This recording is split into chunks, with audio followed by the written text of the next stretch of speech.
আজকে খুব ছুটির দিন, রোববার, এবং তার সাথে অনেকের ঘরে বিভিন্ন উৎসব রয়েছে।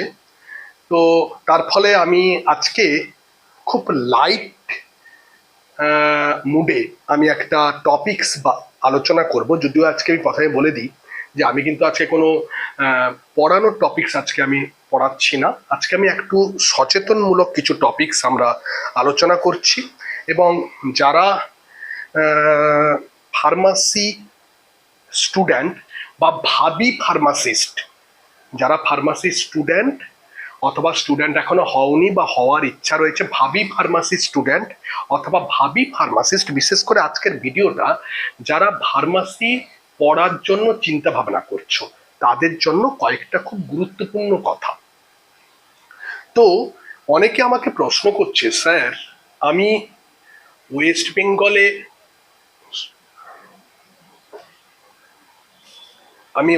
বেঙ্গলে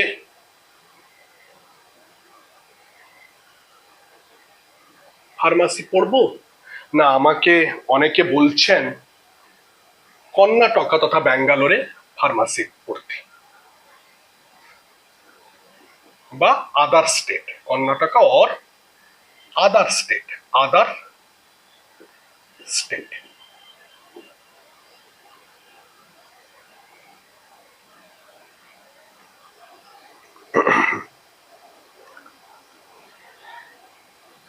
সো আমি এদের মধ্যে আজকে কিছু গুরুত্বপূর্ণ কম্পারিজন করার চেষ্টা করছি, এবং এটা কাদের জন্য মেনলি প্রযোজ্য?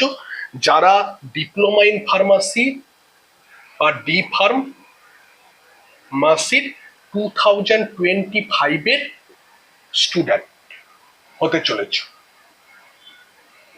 বা অ্যাডমিশন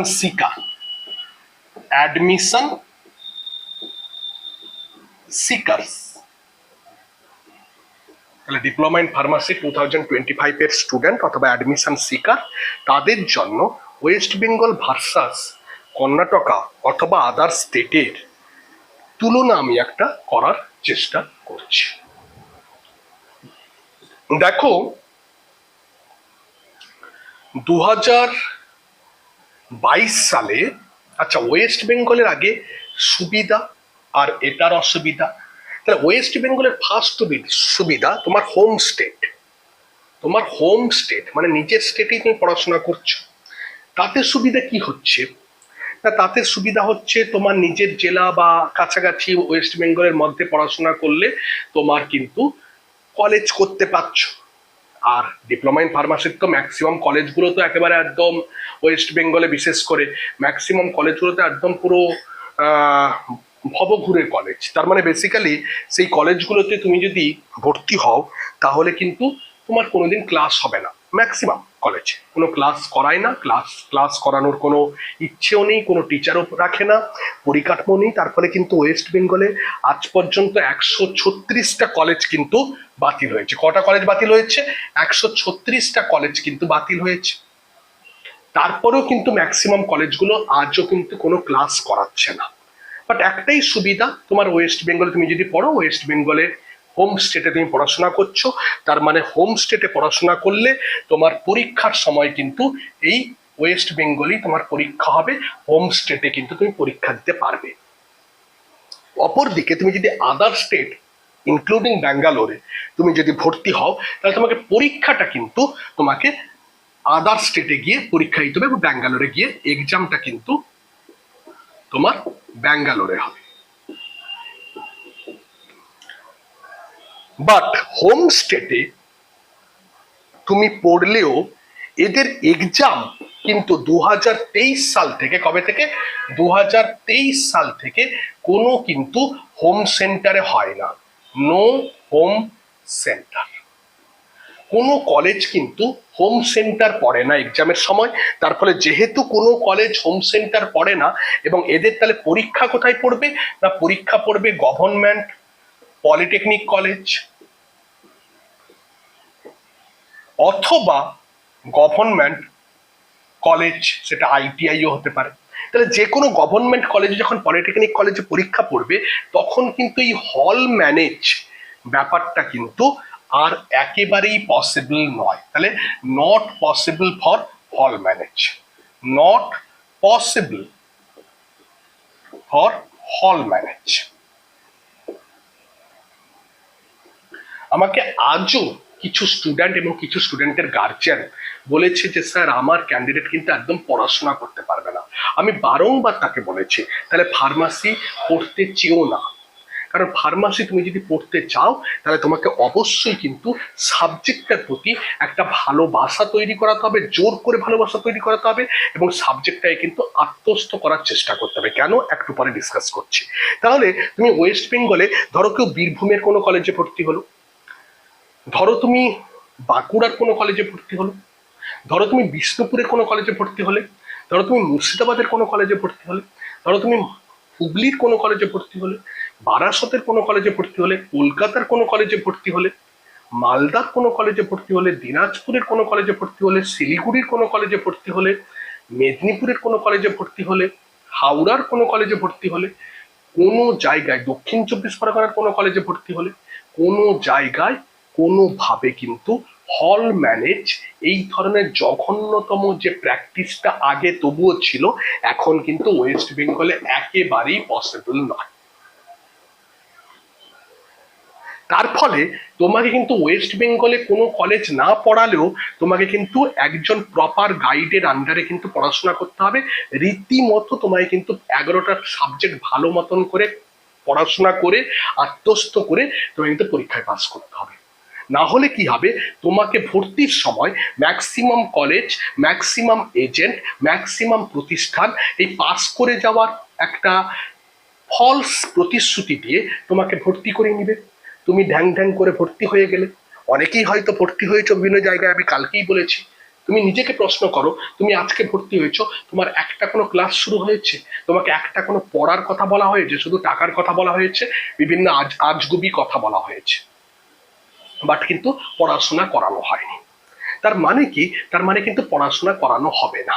লাস্ট দিন পর্যন্ত তুমি জানবে তোমাকে পড়াশোনা করতে কেউ বলবে না, কোনো কলেজও তোমাকে পড়াশোনা করাবে না, এবং তোমার যদি নিজের গরজ না থাকে তুমি কিন্তু পড়াশোনাও করবে না। এবং পড়াশোনা যখন না করবে, যখন পরীক্ষা এগিয়ে আসবে, তখন তোমার গভর্নমেন্ট পলিটেকনিক কলেজে সিট পড়বে, তখন তুমি চোখে সর্ষে ফুল দেখবে, কারণ কেউ তো হেল্প করতে পারছে না। হেল্প করার ইচ্ছা থাকলেও উপায় নেই, কোনোভাবে হয় না, আন্ডার টেবিল ম্যানেজেবল কোনো দিন হয় না। তো তুমি চোখে সরষা ফুল দেখলে, সাপ্লিমেন্টারি এলো, আবার পরীক্ষা দিলে, আবার সাপ্লিমেন্টারি এলো, একটা 2 বছরের কোর্সকে 5 বছর লাগালে দিয়ে শেষ পর্যন্ত পড়াশোনা ছেড়ে দিয়ে তোমার টাকাটাও লস করবে। তাহলে সেই কলেজটি তখন তুমি যদি বলো যে আমি পাস করলাম না কেন, তখন কলেজটি তোমাকেই ব্যাকবাইট করবে, আপনি পড়াশোনা করেননি কেন, আপনাকে পড়াশোনা করতে কে বারণ করেছে, আপনি ঘরে ছিলেন, পড়াশোনা করেননি কেন। তার মানে মনে রাখবে যে কলেজে ভর্তি হওয়ার আগে টাকাটা বড় ব্যাপার নয়, সুবিধাটা বড় ব্যাপার নয়, মেনলি ফোকাস করো যে কতটা পড়াশোনা হয় এবং কতটা কোন লেভেলে পড়াশোনা হয়। আমি কেন লেভেলটা উল্লেখ করলাম, কারণ তোমরা হয়তো ইতিমধ্যেই প্রত্যেকেই এক্সিট এক্সামের কথা জেনে গেছো। এক্সিট এক্সাম মানে হচ্ছে রেজিস্ট্রেশন পাওয়ার জন্য পরীক্ষা। এই পরীক্ষাটা সম্পর্কে 3টে মিথ্যে কথা বলা হচ্ছে বাজারে, XYZ-রা বলছে, যেটা আমি আরেকবার মনে করিয়ে দিই, তোমরাও হয়তো শুনে থাকবে। 1 নম্বর হচ্ছে XYZ-এর মধ্যে কেউ বলছে এই পরীক্ষাটা নাকি কোর্ট কেসের জন্য বন্ধ হয়ে গেছে। যিনি এটা বলছেন তাকে তোমাদের মাধ্যমে বা আমার এই মিডিয়ার মাধ্যমে আমি একটাই কথা জিজ্ঞেস করব যে আপনার কাছে কোর্ট কেস যে হয়েছিল, যে কোনো একটা কোর্ট কেস হলে তার একটা লেটার, মানে তার একটা পেপার থাকবে, তাহলে সেই কোর্ট কেসের পেপারটা আপনি প্রডিউস করুন। তার মানে এটা কিন্তু সে মিথ্যে কথা বলেছে, এরকম কোনো রকম কোর্ট কেস হয়নি। সেকেন্ড কি হচ্ছে, ওই এক্সাম হবে না, আর যদি হয় পরে দেখা যাবে। আপনি কি দেখবেন, এই ছেলেগুলোর যদি 27 সালে পাস করবে, তারা যদি 27 সালে যদি এক্সাম হয় হঠাৎ করে, ধরো তোমরাই যখন ভর্তি হলে তোমাদের সময় বললো হঠাৎ করে এক্সাম হবে, এক্সাম তো হবেই, তাহলে আপনি কি দেখবেন? তাহলে এতদিন যে পড়াশোনা করানো হলো না, এতদিন যে গ্যাপটা পড়ে গেল, আপনি 1-2 মাসে দেখে দিবেন? মিথ্যে কথা। নম্বর 3 হচ্ছে এই এক্সাম আমরা ম্যানেজ করে দিব। সম্ভাব্য কোনো দৈব শক্তি আছে যিনি বলেন ম্যানেজ করে দিবেন। কোনোভাবেই ম্যানেজ করা যাবে না, কারণ এই এক্সাম OMR সিটে হবে। এবং এই এক্সাম যদি কেউ ম্যানেজ করতে চায় তাহলে অলমোস্ট তাদের কিন্তু এই স্কুল সার্ভিস কমিশনের মতো কিন্তু অবস্থা হতে চলেছে, এবং সেক্ষেত্রে কিন্তু কোনোভাবেই কেউ কিন্তু ম্যানেজ করতে পারবে না। তাহলে এখান থেকে উপায় কি? এই এক্সামের জন্য প্রথম দিন থেকে যেখানেই ভর্তি হও না কেন, XYZ যে জায়গায় ভর্তি হও না কেন, প্রথম দিন থেকে থরলি সাবজেক্টটা বুঝে বুঝে পড়া, নট মুখস্থ করা। দুটা নোটস দিয়ে দিলাম, দুটা মোবাইল প্রজেক্টারে ক্লাস নিয়ে নিলাম, ওটা নয়। বুঝে বুঝে পড়া।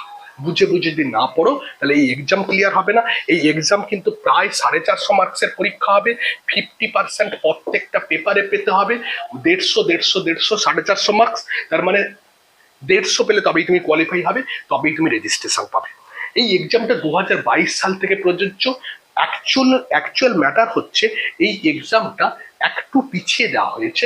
তার কারণ হচ্ছে যে এত বড় এক্সাম মানে একটা কন্ডাক্ট করার পরিকাঠামো রেডি হচ্ছে, তার ফলে একটু পিছিয়ে দেওয়া হয়েছে। তার জন্য 2022-এর যারা 2024-এ পাস করলো তাদেরকে কিন্তু মুজলেখা দিতে হয়েছে যে আমি রেজিস্ট্রেশন নেব মাত্র 1 বছরের জন্য।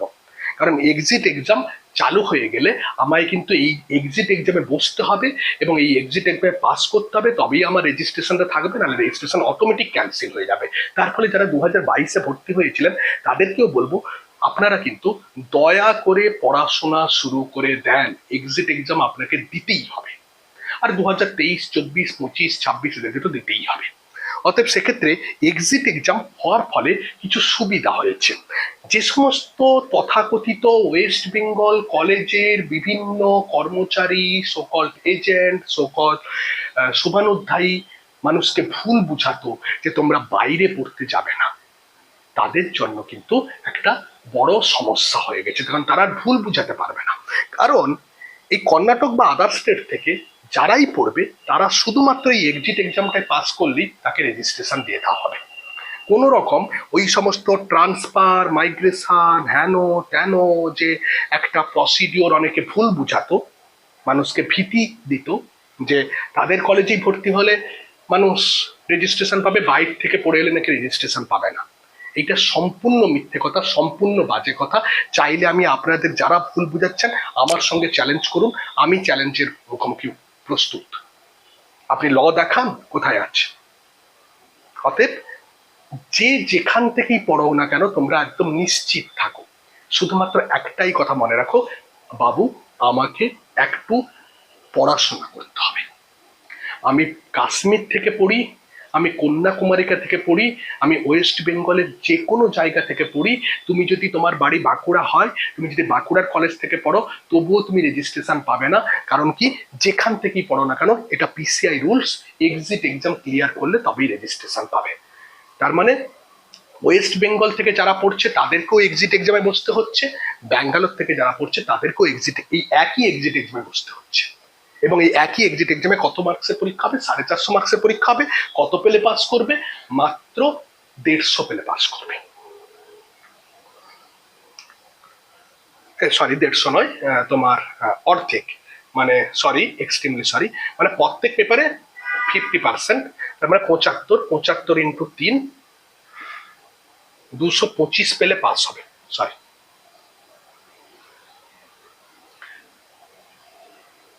225 পেলে পাস করবে। তার মানে এখানে কিন্তু কোনোভাবেই কিন্তু তাকে পালানোর কোনো উপায় নেই। তার মানে আমি তাহলে আরামসে আমি ব্যাঙ্গালোর পড়তে যাবো। সেখানে কি সুবিধা না, ব্যাঙ্গালোরে কিন্তু আজও ম্যাক্সিমাম কলেজ কিন্তু হোম সেন্টার, যেটা এখানে হোম সেন্টার নয়, সেখানে কিন্তু বেশ কিছু কলেজ কিন্তু আজও হোম সেন্টার পড়ে। তার ফলে হোম সেন্টারে যতটা সুযোগ সুবিধা পাওয়া যায় তারা কিন্তু সেখানে সহজে উপভোগ করতে পারো। হোম সেন্টারে এখানে যেটা না পড়ার জন্য যে অসুবিধা, ব্যাঙ্গালোরে কিন্তু হোম সেন্টার পড়ার জন্য সেই সুবিধা। আর ব্যাঙ্গালোর থেকে পড়লেও তুমি যদি পড়াশোনা করো, কারণ এটাও PCI রেকগনাইজড, এখান থেকে পড়লেও তোমাকে সেই একই এক্সিট এক্সাম দিতে হচ্ছে, ওয়েস্ট বেঙ্গল থেকে পড়লেও সেই একই এক্সিট এক্সাম দিতে হচ্ছে। এখান থেকে পড়লেও তোমাকে সেই 11টা সাবজেক্ট পড়তে হচ্ছে PCI সিলেবাস, এখান থেকে পড়লেও সেই 11টা সাবজেক্ট পড়তে হচ্ছে PCI সিলেবাস। এখান থেকে পড়লেও তুমি এক্সিট এক্সাম টিকলে তুমি রেজিস্ট্রেশন করতে পারছো, এখান থেকে পড়লেও তুমি যদি এক্সিট এক্সামে টিকো তবেই রেজিস্ট্রেশন করতে পারছো। শুধু একটাই পার্থক্য, যে পরীক্ষার সময় অবশ্যই একটু পরীক্ষা দিতে যাওয়া আদার স্টেটে। তো 10-12 দিন 15 দিনের জন্য, বাকি সবকিছুই সেম। তাহলে কিন্তু তোমরা যারা এখনো যেসব ভদ্র মহোদয় এবং ভদ্র মহোদয়ারা বলছেন যে বাইরের স্টেটে পড়তে যাবে না, অমুক হবে তমুক হবে, তাদেরকে জিজ্ঞেস করুন মাত্র 3টে কথা। আপনি যেতে বারণ করছেন কেন? আপনি যদি যে কারণে গ্রাউন্ড দেখে বারণ করছেন তার তো একটা লিখিত কোনো নির্দেশ থাকবে। কে বলেছে? কোনো গভর্নমেন্ট থেকে বলেছে যে আমি শুধুমাত্র ওয়েস্ট বেঙ্গলেই পড়তে হবে, বাইরে থেকে পড়তে পড়তে আমি রেজিস্ট্রেশন দিব না? যদি এটা বলে থাকে তাহলে পাবলিশ করতে বলুন। যদি কোনো গভর্নমেন্ট, আমাদের ওয়েস্ট বেঙ্গল গভর্নমেন্টকে এই নির্দেশিকা প্রকাশ করেছে, তাহলে আপনি পাবলিশ করান। আর 3 নম্বর হচ্ছে, আপনি মানুষকে এখনো ভুল বুঝাচ্ছেন আপনারা যে শুধুমাত্র ওয়েস্ট বেঙ্গল থেকে পড়লে নাকি এক্সিট এক্সাম দিতে হবে না, বাকি সব জায়গায় বাইরে থেকে পড়লে এক্সিট এক্সাম দিতে হবে। কোথায় আছে? আচ্ছা, আপনার কি এইটুকু পাবলিকেশনে লেখা আছে যে যারা হোম স্টেট থেকে পড়বে বা যারা ওয়েস্ট বেঙ্গল থেকে পড়বে তাদেরকে শুধুমাত্র এক্সিট এক্সাম দিতে হবে না, বাট ওয়েস্ট বেঙ্গল ছাড়া বাইরে যে কাশ্মীর থেকে পড়ুক, কন্যাকুমারী থেকে পড়ুক, ঝাড়খণ্ড থেকে পড়ুক, ব্যাঙ্গালোর থেকে পড়ুক, তাদেরকে এক্সিট এক্সাম দিতে হবে? এই ডিসক্রিমিনেটিং যে রিমার্কস কোথায় গভর্নমেন্ট নোটিফিকেশন জারি করেছে পাঠান। তার মানে ওই সব ভদ্র মহোদয় ভদ্র মহোদয়ারা ওদের কিছু বিএড কনভার্টকারী কিছু কলেজ, যেগুলো 136টা কলেজ বাতিল হয়েছে, আরো কিছু কলেজ বাতিল হবে, এই সব কলেজগুলোতে ভর্তি করানোর জন্য উঠে পড়ে লেগে মানুষকে না পড়িয়ে সর্বনাশ করে দেওয়া হচ্ছে। আপনারা, আমি সবাইকে রিকোয়েস্ট করব, ছাত্ররা তোমরা কিন্তু প্রথম দিন থেকে পড়াশোনা করো, যাই ঘটে যাক পড়াশোনা করো। আর যে সমস্ত কলেজরা আপনারা দয়া করে স্টুডেন্টদের পড়াশোনা করতে না করার জন্য উৎসাহিত করবেন না, স্টুডেন্টকে পড়াশোনা করতে বলুন। স্টুডেন্টকে প্রথম দিনই বলুন এক্সিট এক্সাম দিতে হবে, তোমাকে কিন্তু ক্রিটিক্যাল ভাবে পড়াশোনা করতে হবে। চাইলে তাকে কলেজে রেখে পড়াশোনা করান। আপনি ফিজ নিতে চান, ফিজ প্রত্যেকে দিতে রাজি। আমি বলছি আপনারা সিস্টেম চেঞ্জ করুন।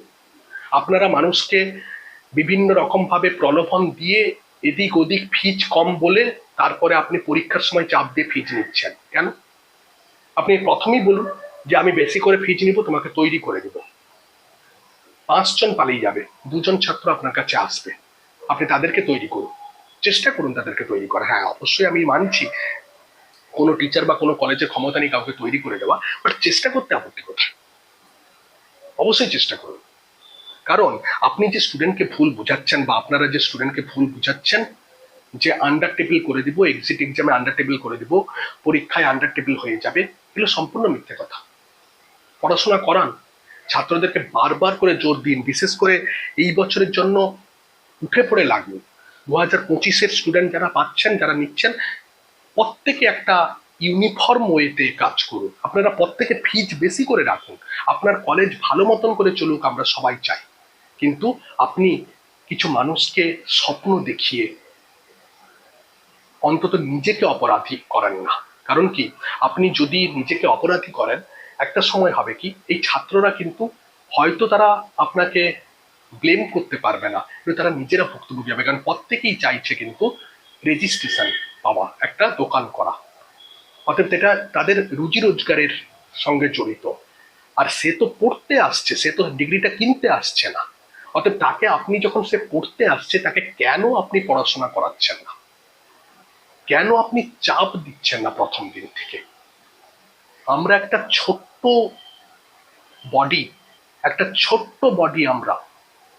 আমরা তবুও আমাদের কাছে যারা আসে তাদেরকে আমরা প্রথম দিন থেকে চাপ দিই, প্রথম দিন থেকে কিন্তু বুঝিয়ে দিই আপনাকে পড়াশোনা করতেই হবে। এবারে যারা করেন না সেটা তার নিজের দায়িত্ব, বাট আমরা কিন্তু আমাদের তরফ থেকে ক্লিয়ার ভাবে বলে দিই, কারণ আমরা একদম ক্লিয়ার জনসমক্ষে প্রকাশ করে দিচ্ছি যে পড়াশোনা আপনাকে করতেই হবে এবং ভালোভাবে বুঝে পড়াশোনা করতে হবে। তাই আমি আজকে এই ভিডিওটা করার, আমার জানি এটা কন্ট্রোভার্সিয়াল হয়তো হয়ে যাবে, বাট তবুও আমি কন্ট্রোভার্সি হলেও আমি স্টুডেন্টের স্বার্থে করব।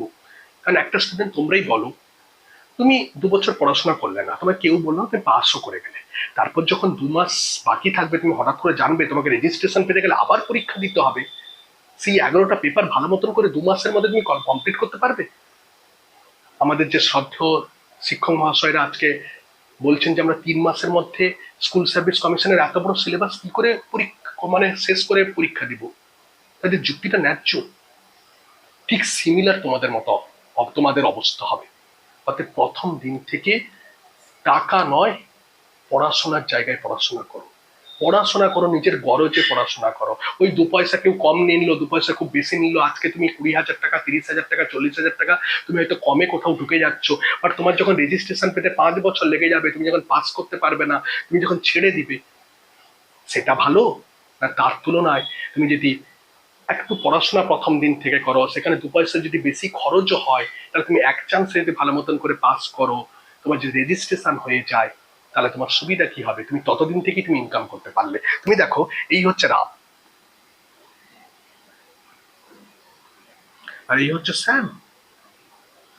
রামের ধরো ফিজ পড়েছে ফার্মাসি পড়তে ধরো 2 লাখ টাকা, শ্যামের ধরো ফিজ পড়েছে 1 লাখ টাকা, বাট একে প্রপারলি পড়াশোনা করিয়ে তৈরি করানো হচ্ছে, আর এই জীবনে পড়াশোনা করানো হচ্ছে না। এ 2 বছরে পাস করে রেজিস্ট্রেশন পেয়ে গেল, এ 5 বছরও পাস করতে পারলো না, রেজিস্ট্রেশনও পেলো না। তাহলে এর এই 1 লাখ টাকাটার কি কোনো মূল্য থাকলো? এ তো 2 লাখ টাকা খরচ করেছে, ইনিশিয়ালি হয়তো একটু বেশি খরচ করেছে, বাট এ কিন্তু রেজিস্ট্রেশন পেয়ে গেছে, এ কিন্তু একটা নিজের আইডেন্টিটি ফার্মাসিস্ট, এবং কিন্তু এ কিন্তু ইনকাম করতে শুরু করে দিয়েছে। এ কিন্তু 5 বছরও এখনো ঘুষ কাটছে, এখনো রেজিস্ট্রেশন পায়নি। তাহলে কে বেশি লাভবান হলো? আমি কিছু মানে আমাদের আইনের স্বার্থে আমি প্রমাণ দিতে চাইলেও তোমরা সবাই নিজেরাই কিন্তু প্রমাণ, যে তোমাদেরকে বিভিন্ন কলেজের প্রাতিষ্ঠানিক মিথ্যা কথা কিভাবে শুনতে হচ্ছে। অতএব কোনো জায়গায় ভর্তি হতে গেলে 3টে প্রশ্ন জিজ্ঞেস করবে। 1 নম্বর হচ্ছে, স্যার আমার পড়াশোনার লেভেল কিভাবে আপ করা যাবে? স্যার আমি কোনো রকম ভাবে হেল্প তো পাবো না, আপনি মিথ্যে কথা বলবেন না, আপনি আমাকে বলুন আপনি আমাকে কিভাবে তৈরি করে দিতে পারবেন যাতে আমি ম্যাক্সিমাম পড়াশোনা করতে পারি। নম্বর 3, স্যার আমাকে এক্সিট এক্সামে ফুল প্রিপারেশন আমাকে কিভাবে করাবেন? আমি হয়তো কলেজে আসতে পারবো না, বাট তা সত্ত্বেও আমাকে কবে থেকে করাবেন, কিভাবে করাবেন, আমার কনসেপ্ট কিভাবে ডেভেলপ করবেন, এগুলো কিন্তু ভালো মতন করে জানবে। আর বলবে যারা বিভিন্ন ভুলভাল ফিজ বলে ভর্তি করায়, এবং পরীক্ষার সময় এত টাকা, 50,000 টাকা এক্সট্রা লাগবে, 60,000 টাকা এক্সট্রা লাগবে, এখন ধরো 1 লাখ টাকায় ভর্তি করালো, পরীক্ষার সময় আরো 1 লাখ টাকা নিয়ে নিলো দুটো পরীক্ষার সময়, তাহলে তোমার তো সেই 2 লাখ টাকা হলো। তার তুলনায় তোমার যেখানে পড়াশোনা হয় সেখানে যদি ভর্তি হতো তাহলে ভালো হতো। তো অতএব মনে রাখবে বাবু, একটাই কথা, পড়াশোনা করতে হবে, সাবজেক্টটা ভালো করে বুঝতে হবে, টাকাটা বড় ব্যাপার নয়। প্রত্যেককে আমি রিকোয়েস্ট করব, ছাত্ররা যারা এখনো ভর্তি হয়নি 2025-এর জন্য, তাদের কিন্তু হোম সেন্টার পড়বে না। তার ফলে পরীক্ষায় পাস করাটা কিন্তু না যদি পড়াশোনা করো চাপ হয়ে যাবে, এবং এক্সিট এক্সামের জন্য একদম প্রথম দিন তুমি জবে থেকে, আজকে যদি মনস্থির করে আমি ফার্মাসি পড়বো, আজ থেকে আমার মাইন্ড সেট আপ চলবে যে আমার এক্সিট এক্সামে টিকতে হবে, তার জন্য যা করতে হয় করবো।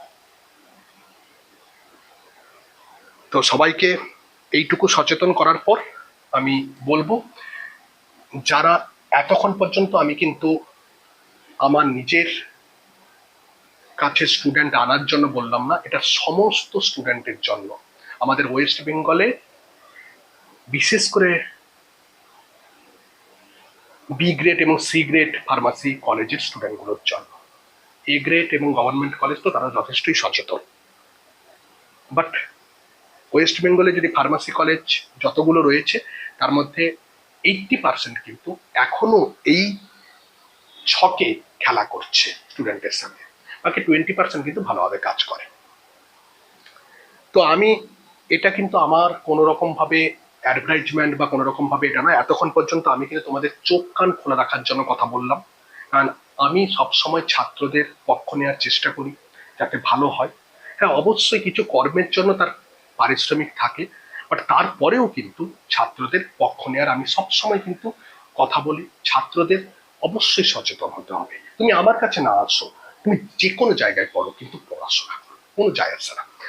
বাট যারা এখনো ভাবছো যে 2025-এ সঠিকভাবে ফার্মাসিতে ভর্তি হতে চাও, ওয়েস্ট বেঙ্গল অথবা আদার স্টেট, এবং শুধু ভর্তি নয়, অনেকগুলো সুযোগ সুবিধা, আরো মোর অ্যাডভান্টেজ, অনেকগুলো সুযোগ সুবিধা নিয়ে, এবং তার সাথে সঠিকভাবে কনসেপচুয়াল পড়াশোনা করে, কনসেপচুয়াল স্টাডি করে ফার্মাসিতে সফলতা আনতে চাও, এক্সিট এক্সামে ভালোভাবে প্রিপারেশন নিতে চাও, তারা আমাদের কাছে 2025 সেশনে ডিপ্লোমা ইন ফার্মাসি ভর্তির জন্য যোগাযোগ করো।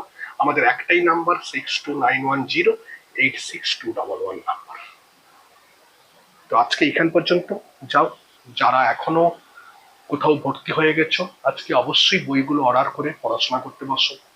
চাইলে পার্সোনালি আমাকেও ফোন করতে পারো, আমি পড়িয়ে দিব, কোনো সমস্যা নেই, আমি হেল্প করে দেবো। আমার যতটুকু সূক্ষ্ম জ্ঞান আছে, অল্প সামান্যতম জ্ঞান দিয়ে চেষ্টা করবো তোমাদের সঙ্গে আমিও লড়াই করার চেষ্টা করব। আর যারা আমাদের স্টুডেন্ট, তাদের তো সবসময় বলি, আমার সকলেই স্টুডেন্ট, তুমি যে কলেজেই পড়ো না কেন আমার স্টুডেন্ট হিসাবে আমি গণ্য করব।